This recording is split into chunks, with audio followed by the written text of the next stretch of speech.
Hi, I'm Ebony Staines, and I'm here interviewing Joel Pendergast for my professional inquiry project on relationship building between teacher and students. Joel, would you like to start off by telling us a bit about yourself?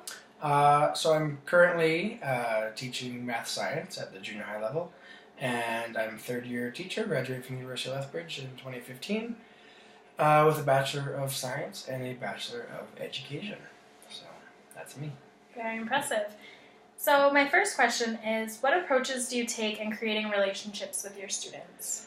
They have to be genuine. You can't pretend to be anything that you're not. I know if there's a kid who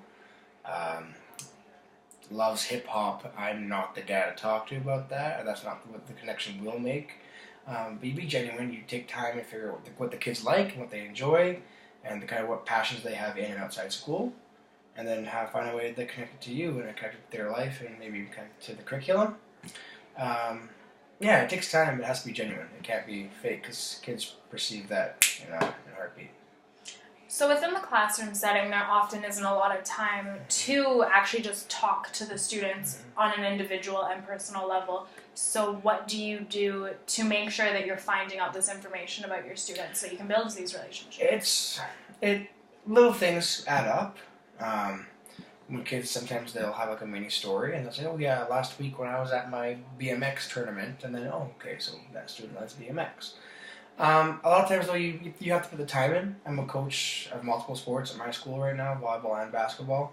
So you make connections with those 12 or 13 boys or girls at a time, and that helps. And it's like the little things. Saying good morning in the morning. Saying good morning in the morning as they get off the bus, and talking with them one-on-one, or even after class. Hey, so what are you up to tonight? Oh, piano. That's cool. I'm gonna play piano.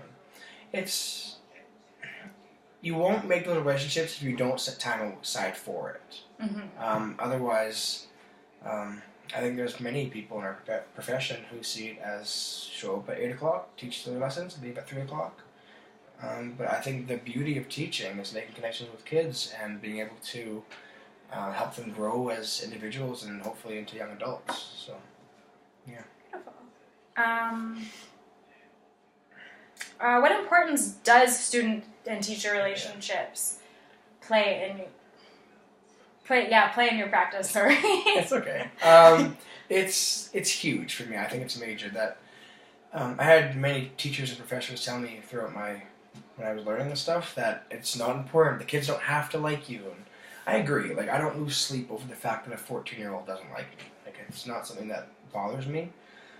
However, I think if there is a good relationship or a good rapport, I think the student then wants to be in that classroom. And then if they want to be in that classroom, they want to impress the teacher because they have a good relationship with the teacher. And therefore they do better in the class and they focus more. And I mean, we can all say that we've had teachers we didn't like and didn't want to go to that class. It's common. So in no way will you connect personally with every kid you have. It's unheard of. But if you connect with many of them, it's good. Like I have a girl this year who her mom actually came to parent-teacher interviews last week and said, why does so-and-so love math this year? Like, what are you doing different? And like, she talks about you all the time. And because me and her made a good connection, right? So she's doing better in math because she's enjoying being there. And maybe it's because of the way I teach, maybe it's because of the way I act in class, but whatever it is working, and the relationship me and that student have is very strong. So it definitely helps because, and sometimes school is the only safe 7 hours a kid has every day. And why not set aside the time to make them feel safe and welcome and loved? Because sometimes they go home to stuff that is, like, it hurts. Like, it's hard to hear about.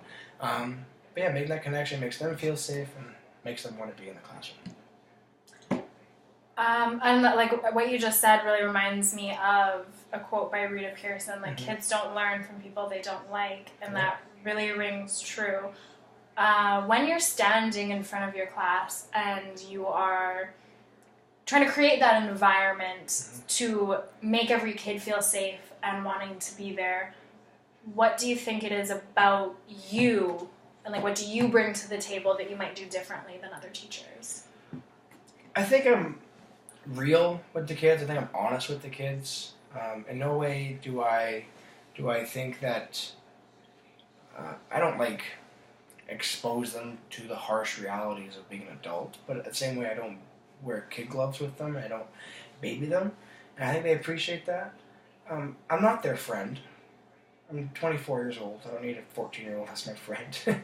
But I'm friendly with them, and I get to know who they are, and I think they appreciate that, which I think a lot of teachers do, so in no way am I unique with that.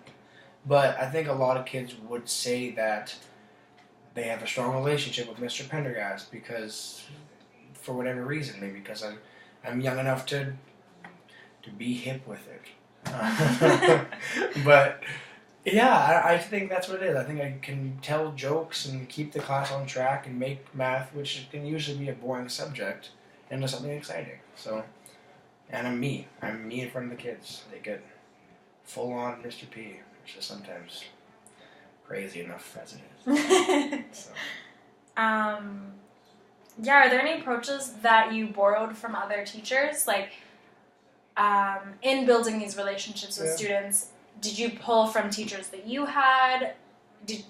Was there a starting point, or did you just come in just being yourself? Well, I think I kind of knew what I liked, what teachers I bonded with when I was in junior high and high school. So I kind of brought that approach, but I wouldn't say that there was a textbook or a book that I read that was like, because it's not a formula. There's no formula, because every kid's different, every teacher is different. Mm-hmm. So you can't say, well, first go in and ask them about their interests. Like, no, that doesn't work. I mean, it helps to know. But yeah, I can't honestly think of a teacher or a professor where I was like, oh, she said that thing, and I kept that in my back pocket. Mm-hmm. I mean, I'm sure I do a lot of things I was taught. It just kind of comes with experience, and it's in my back pocket the whole time. But yeah, like it's learning from the teachers I did like and the ones I didn't like too, and as well as just from all the educators that I've kind of passed by. Yeah. Well, I kind of want to circle back a little bit. In building relationships with your students, obviously you have, let's say, 30 students in all of your classes. How do you foster relationships with as many students as possible? Like, do you find that you do have relationships that are stronger than others? Oh, yeah. Or are there students that maybe you don't have relationships with, and how do you try to navigate those waters? Well, I try to make a relationship with every kid, but I have strong relationships with other kids because we just have a better personality connection. Like, I'm sure you've met people your own age who you meet at, at a friend's house or something, and it's just like, oh, like we have a really good connection all of a sudden. And it's just because our personalities mix up. I try to every day, even if it's just a hello, say hi to all my kids. Doesn't matter what it is. And there are days I go home and go, man, I never talked to so-and-so today. Oh, I wonder how they're doing. But I just put that effort in, and I think it's just, like I like volleyball and baseball. And there's a kid who likes volleyball and baseball, we're going to have more to talk about. If there's a girl who plays piano and does ballet, that's not really my forte. But we do make a connection on other things. And it might not be the strongest, and I might not be her most influential teacher, but I try to make an impact on all the kids in that way. So, yeah, I have stronger relationships with other kids, but do I pick favorites? Or do I treat kids differently because I have a strong relationship with them? No, every kid's treated equally. But there might be kids who I have a strong relationship with and talk to more personally, or they see me as more of a role model or more of a figure to talk to if they need a shoulder to cry on or something. Fair enough, right? And I think we all have that with our teachers. So, yeah. Beautiful. Did you have any teachers that inspired you, or that you had these kind of relationships with? Yeah, for sure. Like, I could tell you right now, like, who my favorite teacher was in high school. I think it's because we had that relationship that was built, and I would be like, you know what? Like, I really wish one day that I could have the relationship I had with Mr. D with some of my other kids. And I think I make that. I wouldn't say there was like a beacon of like inspiration from one teacher. I was like, oh, this is the. But I do know, but in grade 2, when I saw Miss Porosnik up in the front of the board, I was like, I want to do what she's doing. Whatever, I like this. This is cool. I want to be a teacher. So I guess she maybe inspired the whole teaching thing.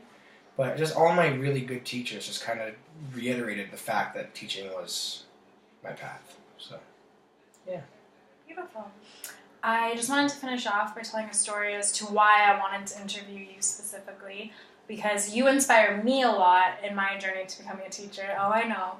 But it's from when we were at the Stampede, and we had 10 plus different groups of your students coming up and approaching us and so excited that they saw you out and wanting to say hi. And I could just really see what an impact you had on all of them. And if I was just seeing like a snapshot of just those kids, then I can only imagine how much greater of an impact you have in your school. So thank you so much for sitting down with me. Anytime. And it's an interview. Perfect.